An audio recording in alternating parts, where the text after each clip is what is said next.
झारखंड से लोकेश हमारे साथ हैं। लोकेश जी सवाल पूछिए।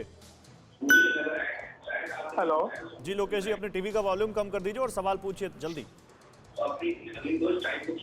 हाँ सर, नमस्कार। नमस्कार, सवाल पूछिए सर। मैं पूछ रहा हूँ सर, जैसे मेरा उम्र एक्चुअली अभी 19 साल हो रहा है सर, ठीक है? जी, तो मैं वैक्सीन वैक्सीन लेने में कोई प्रॉब्लम तो नहीं है सर? डॉक्टर संजीव। हाँ जी, 19 साल उम्र है, आपको वैक्सीन लेने में कोई प्रॉब्लम नहीं है। इनफैक्ट आप सरकार ने आप 18 साल से बड़ी उम्र के लोगों के लिए वैक्सीन अलाउ कर दी है, रोल आउट कर दीजिए। तो इसमें आपको वैक्सीनेशन करवाना चाहिए क्योंकि हम काफ़ी यंग पेशेंट्स को देख रहे हैं। 18 साल, 20 साल, 25 साल की काफ़ी पेशेंट्स कोरोना से पीड़ित होकर आ रहे हैं और उनके लंग्स की कंडीशन काफ़ी खराब है। तो इन सब चीज़ों को देख के अपने वायरस की जो चेन है उसको ब्रेक करने के लिए डेफिनेटली बिना समय गंवाए अगर वैक्सीनेशन अगर आपको अवेलेबल है तुरंत करवाइए। जालंधर से विकास हमारे साथ हैं। विकास जी सवाल पूछिए। हाँ जी डॉक्टर साहब, नमस्कार जी। नमस्कार। हेलो।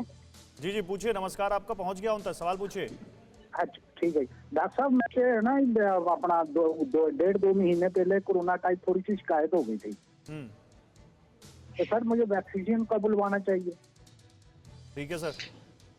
तो अगर आपको कोरोना हुआ था और कंफर्म कोरोना हुआ तो कोरोना से ठीक होने के बाद कम से कम 15 दिन और उसके अलावा मैक्सिमम 3 महीने के अंदर आपको वैक्सीन की पहली या दूसरी डोज लेनी चाहिए। अगर आपकी पहली लग चुकी है तो आपको दूसरी लेनी है, आपको अगर पहली नहीं लगी है तो पहली डोज लेनी है। ठीक है, दिल्ली से अमित है एक दर्शक हमारे साथ। अमित जी सवाल पूछिए। सर मेरा सवाल ये था कि जितने भी लोग वैक्सीनेट हो रहे हैं तो वैक्सीन का सही से काम करने के लिए कोई खाना में भी परहेज चाहिए, जैसे कि उन्हें स्पाइसी खाना नहीं खाना है या फिर बहुत चीजें ऐसी नहीं लेनी है कि जो कि वैक्सीन उनके शरीर में काम ठीक से ना करे। मैंने शो के शुरुआत में एग्जैक्टली यही सवाल पूछा था, लेकिन एक बार फिर से डॉक्टर संजीव अगर आप इस सवाल का जवाब देना चाहें। बिल्कुल। देखिए, बिल्कुल सिंपल टर्म्स में बताऊं कि आप जो नॉर्मल आपकी जो खान पान है, नॉर्मल जो दिनचर्या है, उसमें कोई परिवर्तन की जरूरत नहीं है वैक्सीनेशन के लिए। इसमें किसी तरह का कोई भी आपके मन में शंका नहीं रहनी चाहिए कि वैक्सीनेशन के लिए मेरे को ये करना ये नहीं करना। आप नॉर्मल स्वस्थ जो हल्का खाना खाते हैं वो खाइए, और वो चाहे ब्रेकफास्ट, लंच और डिनर हो, आप आराम से ब्रेकफास्ट के बाद जाके वैक्सीनेशन करवाइए। इसका खाने से कोई रिलेशन नहीं है। इससे संबंधित जो भ्रांतियां किसी तरह से अगर फैल रही है तो उस पर ध्यान रख दो। वैक्सीनेशन एकदम सेफ है, खाने से कोई संबंध नहीं है। दिल्ली से मुकेश हमारे साथ हैं। मुकेश जी सवाल पूछिए। सर पूछिए, सवाल पूछिए। सर मैं वैक्सीन लगवाई थी सर, मगर वो सर ना थोड़ा सा मुझे बुखार तो आया था, मगर अब सर फिलहाल में तो मुझे कुछ ऐसा नहीं, मगर मैं जो सर वो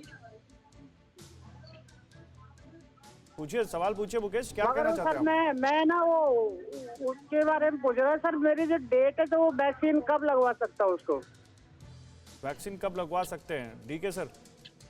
देखिए, तो जैसा इन्होंने बताया कि किसी भी वैक्सीन को लगाने के बाद हमें 2 तरह के साइड इफेक्ट होते हैं। एक तो जहाँ पे वैक्सीन लगाते हैं वहाँ पे थोड़ा दर्द होना, लालीपन हो जाना है या वहाँ पे थोड़ी सूजन आ जाना है, वो 2-3 दिन में खत्म हो जाती है। और उसके अलावा कुछ जनरलाइज्ड सिम्पटम्स होते हैं जिसमें बुखार आना, बॉडी में दर्द होना, थकान होना, सर में दर्द होना, फ्लू लाइक सिम्पटम्स होना, जैसे कोल्ड कफ जैसे हो सकते हैं, वो भी 2-3 दिन में नॉर्मल पैरासिटामोल लाने से ठीक हो जाते हैं। तो लेकिन इससे वैक्सीन कब लगेगी, इस पे ड्यूरेशन पे कोई फर्क नहीं पड़ता है। आपको वैक्सीन 6 हफ्ते बाद लगानी है। अगर आपने कोविशील्ड लगवाई है 6 से 8 हफ्ते के बाद, और आपने कोवैक्सीन लगवाई है तो 4 हफ्ते बाद वैक्सीन लगवानी है। ठीक है। अड़ी सोमवार से शुक्रवार शाम 6 बजे सिर्फ TV9 भारतवर्ष पर।